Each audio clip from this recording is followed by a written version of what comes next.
Hai guys, Assalamualaikum warahmatullahi wabarakatuh dan salam sejahtera. Kembali lagi kita di Tengkuruk Channel guys. Terima kasih kepada kalian yang singgah ke Tengkuruk Channel. Selamat datang saya ucapkan. Jadi, apa kabar kalian yang berada di Indonesia? Semoga kalian berada dalam keadaan sehat dan juga sentiasalah dirahmati oleh Allah SWT. Jadi, saya sebenarnya asal daripada Malaysia dan kali ini saya akan react satu berita berikutan dengan peperangan yang telah berlaku antara Rusia dengan Ukraina ya. Jadi apakah hubungan Indonesia dengan Ukraina? Kita semak video ini sama-sama. Dan ini video saya tengok di channel kompas.com. Jadi kepada kalian yang menonton video ini, sama-sama juga support ini kompas.com dengan memberi like, komen dan juga subscribe. Jadi guys, yuk kita semak macam mana hubungan Indonesia dengan Ukraina ya. Setakat inilah. Jadi yang video yang saya react pada kali ini tajuknya kerap saling bantu di masa sulit. Kerap saling bantu di masa sulit.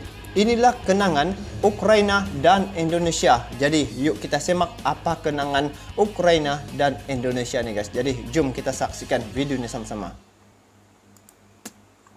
Sahabat Kompas.com, saat ini kondisi Ukraina tengah mencekam setelah Presiden Rusia Vladimir Putin memerintahkan pasukannya untuk menyerbu negara tetangganya pada Kamis 24 Februari 2022. 24 Februari 2022. Inilah yang Rusia mengarahkan untuk menyerang ini negara Ukraina guys. Ukraina berharap negara-negara Uni Eropa dan Pakta Pertahanan Atlantik Utara atau NATO bersedia membantu mereka menghadapi Rusia. Namun, Presiden Ukraina Volodymyr Zelensky mengatakan saat ini merasa negaranya ditinggalkan seorang diri untuk menghadapi Rusia. Yang ini presiden baru ya. Setahu saya presiden baru Ukraina nih, dia dilantik ya atas dasar macam dia berkempen di media sosial. Asalnya dia ni macam pelakon TV guys. Dan akhirnya dia menjadi seorang presiden sebab dia memainkan watak presiden masa tu. Jadi mungkin masyarakat Ukraina dia nampak watak yang dibawa oleh presiden yang sebelum ini ataupun yang inilah yang presiden muda ni. Diorang nampak dari segi tanggungjawab tu. Jadi mungkin itulah diorang rasa bagus jadi presiden untuk negara diorang. Dan bila bertukar, jadi inilah yang telah berlaku guys. Presiden Ukraina yang baru. Kita tengok apa lagi dia punya info. Hubungan Indonesia dengan Ukraina ni macam mana? Indonesia yang saat ini menjadi ketua forum G20 diminta untuk mengambil sikap atas konflik itu. Sejumlah kalangan berharap Indonesia berperan aktif untuk segera meredam konflik melalui forum itu supaya tidak meluas dan berdampak terhadap negara lain. Di masa lalu, Indonesia dan Ukraina saling tolong ketika satu sama lain berada dalam kondisi kesulitan. Contohnya pada 2014 silam saat terjadi peperangan antara angkatan bersenjata Ukraina dan kelompok separatis di timur Ukraina.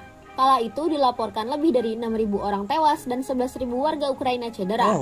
Sejumlah elemen di Indonesia lantas mengirimkan bantuan kemanusiaan untuk warga Ukraina. Sebelum ini Indonesia pernah membantu rupanya Ukraina untuk misi kemanusiaan masa berperang lah ini kan. Pertempuran antara militer Ukraina dengan kelompok separatis ketika itu membuat banyak orang diantaranya memerlukan bantuan kesehatan. Indonesia pun mengirimkan obat-obatan yang disumbangkan dua perusahaan Indonesia, yakni Sanbe Pharma dan Novel Pharmaceutical Laboratories. Bantuan perusahaan obat-obatan. Penerbangan Ukraina Air Alliance membantu pengiriman obat-obatan tersebut. Ini yang G20 tadi tu. Kontribusi kemanusiaan Indonesia pada masa sulit dalam sejarah.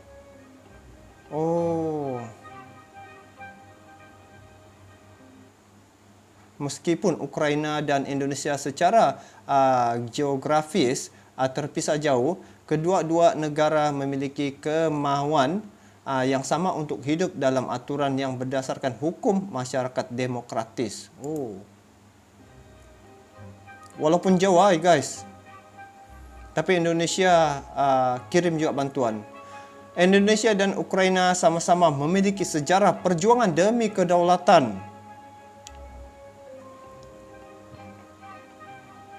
Oh, ini di Ukraina. Indonesia dan Ukraina memiliki sejarah saling mendukung selama masa-masa sulit.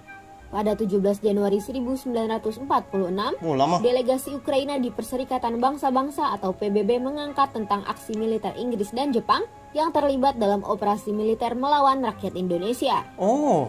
Saat itu, perwakilan Ukraina menyatakan Dewan Keamanan PBB harus menyelidiki aksi militer terhadap Indonesia yang sudah menyatakan proklamasi kemerdekaan berdasarkan pasal 34 Piagam PBB. Pernyataan delegasi Ukraina saat itu juga mengejutkan Perdana Menteri Indonesia Sultan Syahrir. Syahrir mengatakan tidak menyangka Ukraina akan menyampaikan persoalan itu di DKPBB. Persoalan yang diangkat oleh Ukraina ini memberi gambaran kepada para anggota DKPBB kalau ada sebuah negara yang baru merdeka dengan nama Republik Indonesia dan mempunyai pemerintahan. Pada 2006, Ukraina memberikan bantuan kemanusiaan ke Indonesia setelah penduduk Indonesia mengalami musibah bencana alam.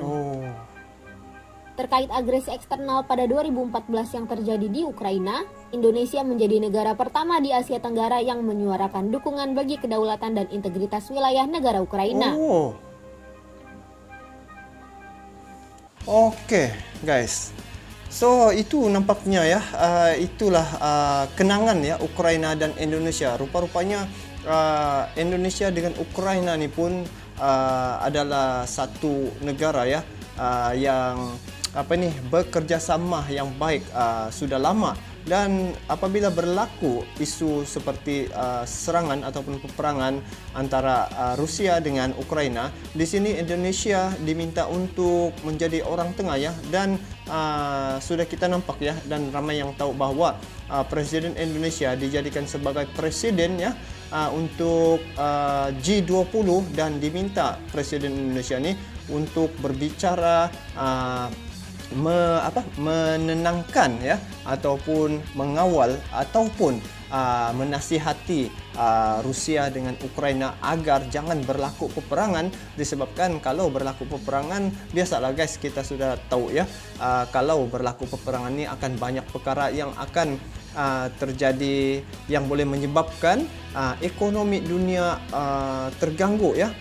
Dan salah satunya dari segi import dan ekspor terhadap negara-negara barat ya, sebab kalau berperang banyaklah perkara-perkara yang membatasi keadaan. Jadi guys, inilah satu bukti bahwa negara Indonesia ni satu negara yang non-blok, tidak ada hubungan yang memihak mana-mana pihak. Jadi di sinilah rupanya kenapa dia dijadikan sebagai presiden untuk G20 ataupun ketua pada G20 yang baru-baru ni. Jadi inilah satu presiden yang patut dibanggakan oleh masyarakat Indonesia kerana berfungsi bukan saja untuk negara Indonesia tetapi di peringkat dunia. Jadi guys, bagaimana pandangan kalian terkait dengan perkara ini ya?